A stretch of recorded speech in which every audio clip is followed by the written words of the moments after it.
I was born to be the collector. To protect a world I cannot be a part of. Destined to be feared for what I am. It is my fate.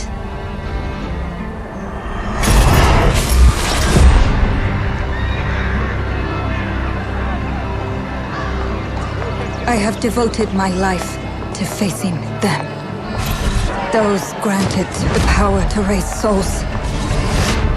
Those corrupted by their gifts.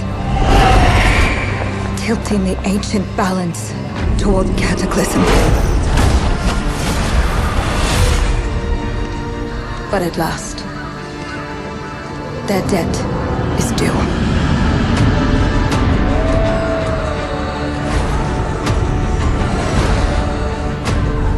Every choice, every breath has led me to this moment. As the moon bears witness, I take the first step. My time has come. I am ready.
Please come in. Professor Lucas? Yes. Yes, and you must be Cleo. I'm up here. Please join me. Be right there.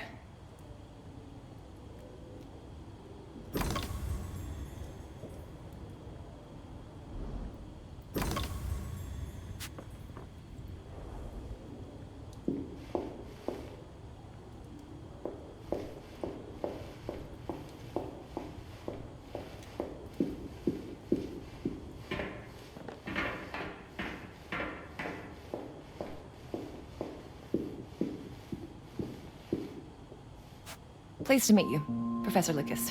The pleasure is mine, Cleo. I'm glad you called. Were you looking for something in particular?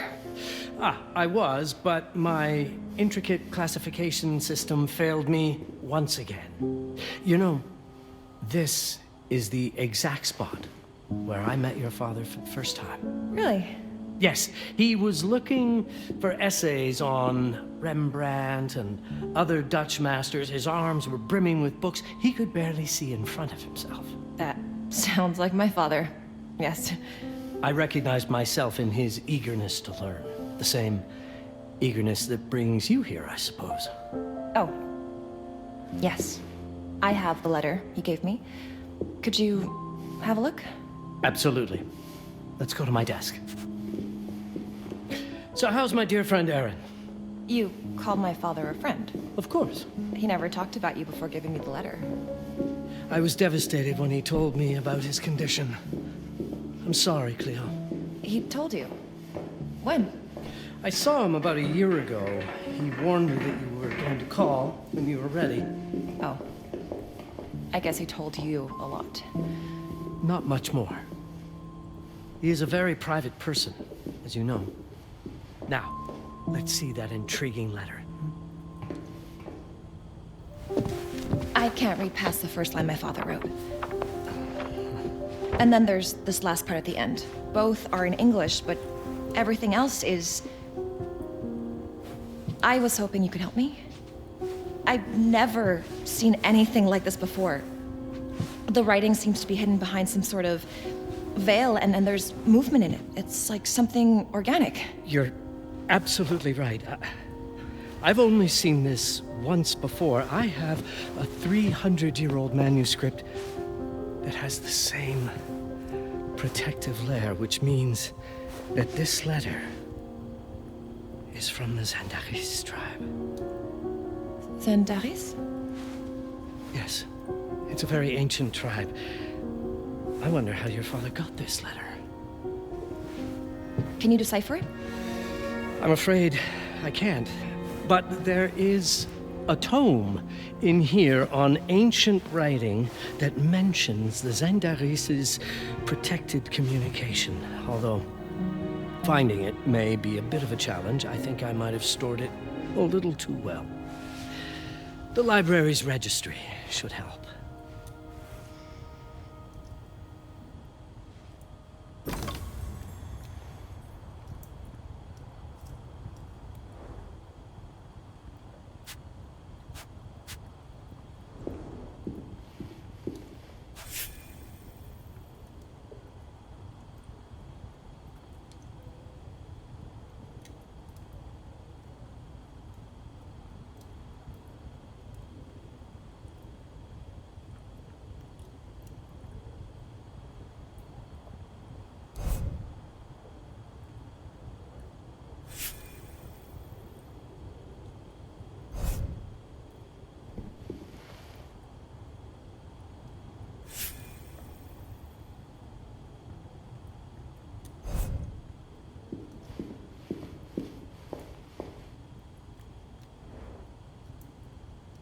Have you checked the ancient writing system section? The library's registry might help. It's right there in the center.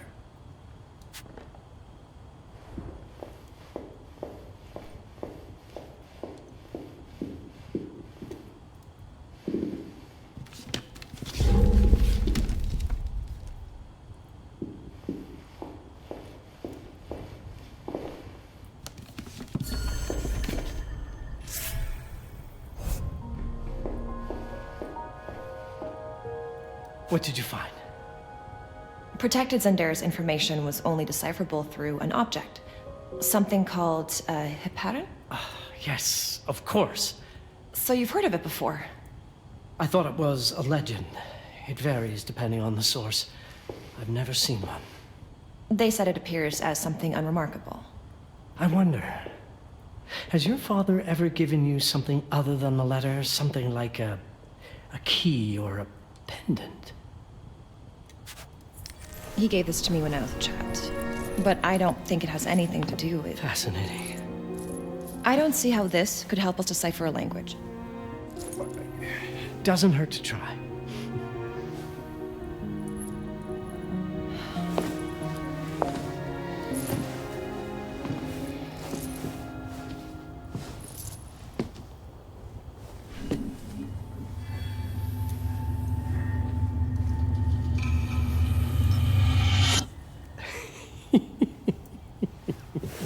It doesn't work. It's all right. Aaron has thought this through. There must be something that we're missing. Something to activate it, maybe. What makes you so sure that my father was behind this? Would it really be so surprising? I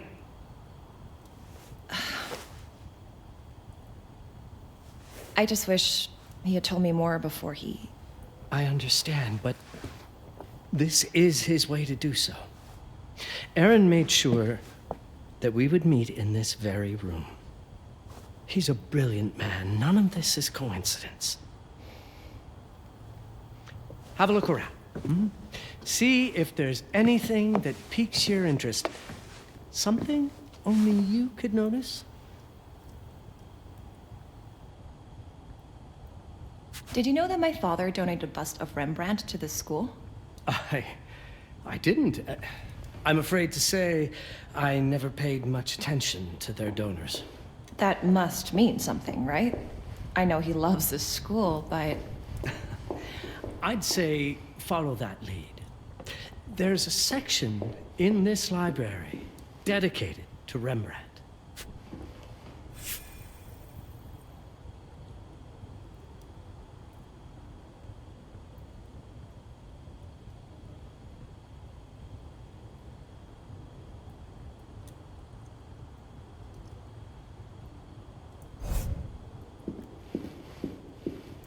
The Rembrandt lead makes a lot of sense. There's a section on Rembrandt and the Dutch Golden Age up on the mezzanine. You should take a look.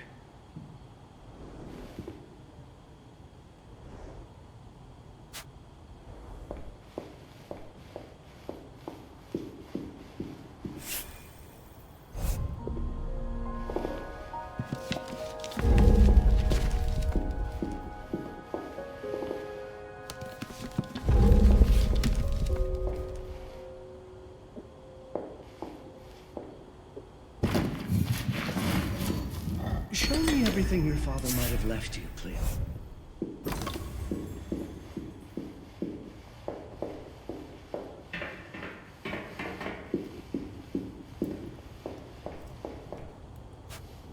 My father left me a note. Wonderful. I don't understand it, but my name's on it. Let's see. Do you know what these symbols mean? It seems to refer to a special tool. A sacred tool, most probably, and blood from, I think it specifies lifeline. Blood from a lifeline. I remember. From the hand.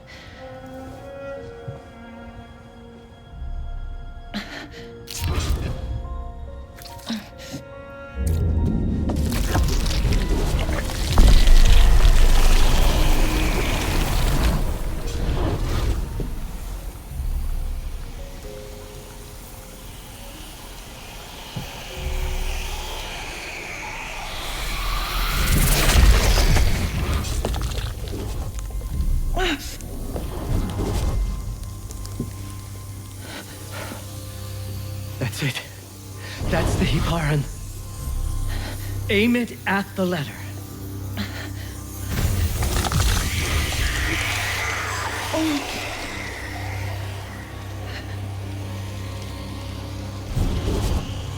Are you all right? Yes. It's... Cleo, if you're reading this, Papa? it means you're experiencing Nux. It's this dark energy you can feel through your guts. Don't worry. It's yours, Cleo. And you'll become its master. You're my daughter, Mabel, and I love you deeply. I once promised to tell you everything about your mother. This is it. But not the way you were expecting. Take these words as a guide to prepare you for what's coming. It all started on December 30th, 1999. I was with Agnes, my girlfriend at the time. We were in Amsterdam for the year 2000 celebrations, and we had a room in a pretty cool hotel. I thought we were turning the page on a year, a century, a millennium. It was more than that. We were standing at the beginning of a new cycle. And you, Mabel, would be part of it. Everything starts with Agnes, as far as you and I are concerned, Cleo. But in fact, it's hard to grasp how ancient this story is.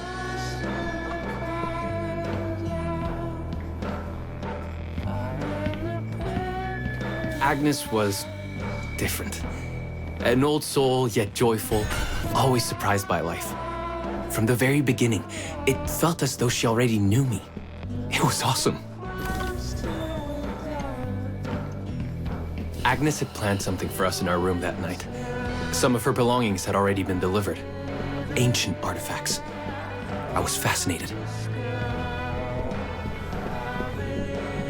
Truly, I had no idea what Agnes had in mind. But you know what, Cleo? I didn't care. I was in love. I never questioned Agnes's actions. She had a way of making me feel important and wanted. Needed, even.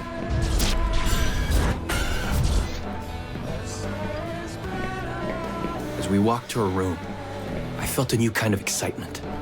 Impossible to describe. I didn't yet know I was about to lose my grip on reality. As you'll see, Mabel, losing my grip on reality is an understatement.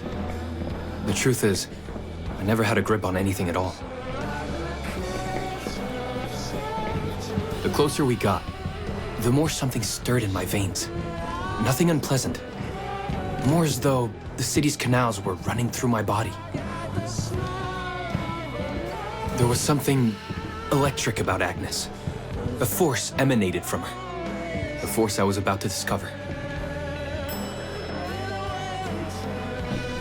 All in all, what awaited me in that room never felt threatening, Cleo. Deep inside, somehow, it all... Agnes went directly to the bathroom to put on her magic touch, she said. She didn't need any in my view, but she was being literal, I guess.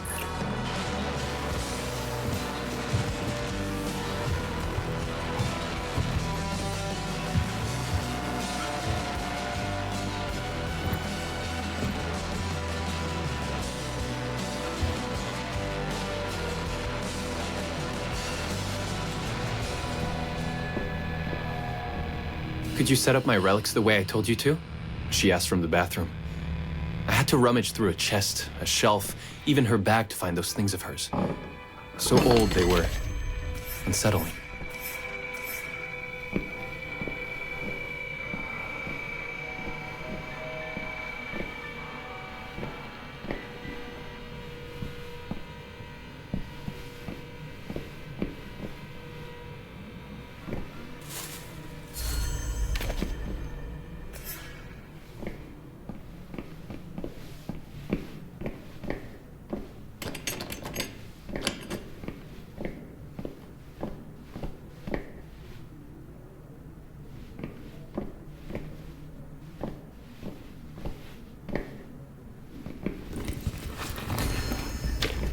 Did all my mirrors get installed? She asked.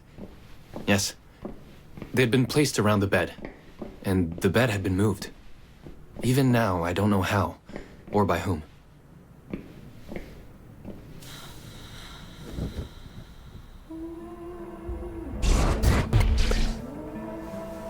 When everything was ready as Agnes requested, she came out of the bathroom.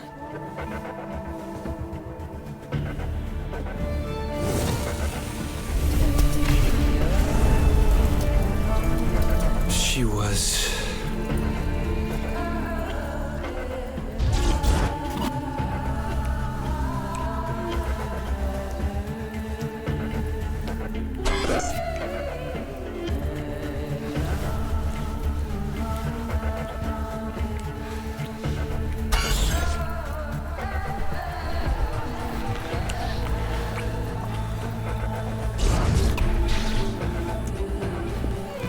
no words to describe what followed, Cleo.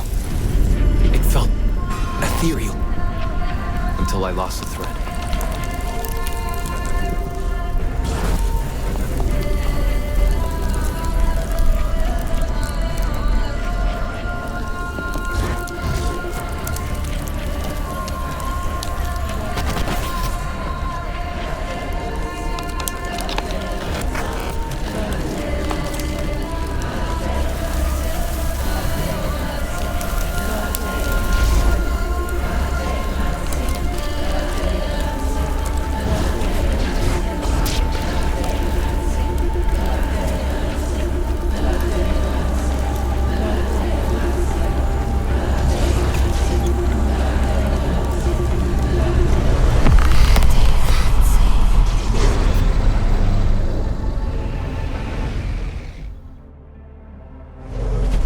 Woke up or something. I'm still not sure. I was a cat, Cleo. Yes, you read that well. I was a cat. The room was like in a nightmare. Agnes was floating, literally. And of course, I thought I was dreaming. But not for long. It was too real somehow. I could feel the fur on my body.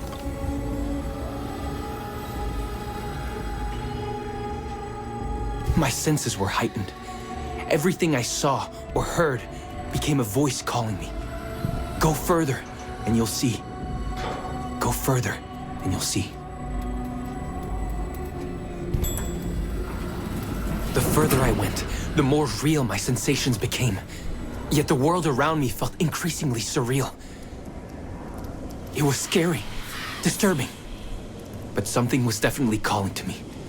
From what seemed to be the other side.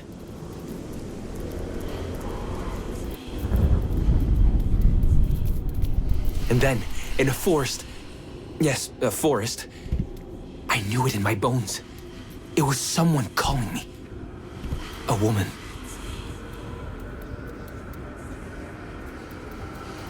Things were blurring together, Cleo. My cat spirit, a thirst for freedom, for leaping onto anything. And my pull toward her calls. And I saw her. Frozen in time, like Agnes in the room. And my cat's spirit again. A need to size her up.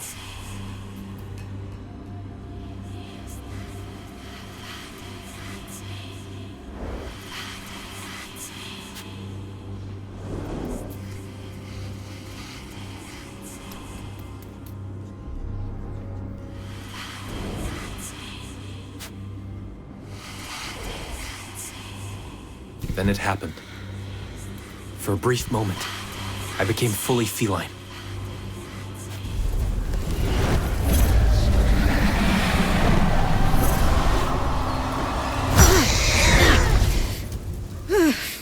Welcome, Patarazzi. Welcome, Aaron. Aaron? You know my name? We talk? I can talk? I was in shock, Cleo. Nothing made sense. Yes, you are my union. My Patarazzi. My cat. Of course. But what? Did no one tell you about the ceremony? Where you come from? What? No!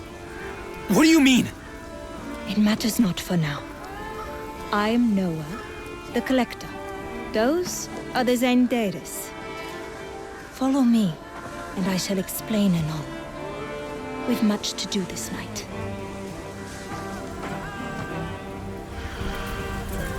It was the only thing I could do anyway, Cleo. That woman, Noah, she seemed like the only one who could clarify all this.